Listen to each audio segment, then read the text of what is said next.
I intentionally made a child feel pain. Many years ago, I was working a job as an assistant at a private school.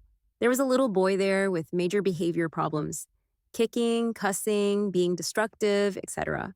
I was at my wits' end trying to keep the other kids safe and the classroom peaceful. When he got out of control, I used to hold his hand, but he'd yank and fight it like crazy. Eventually, I used a trick my dad had taught me and held his hand by the fleshy part just above the wrist bone. Because it was painful for him when I held him tighter, he stopped pulling. Additionally, I held him by the ear to accomplish the same thing and put my hand on his cheeks to get him to look at me when I was talking. There were two other children I was rough with, too. I also put my hand on their faces to make them look at me when I was talking. I hate myself for what I did. It was so wrong. He needed help. They all needed a grown up that was in control. I grew up in a family where being rough was the norm. I thought it was normal at the time the way I treated him. After all, I would see kids pulled by the ear all the time in cartoons.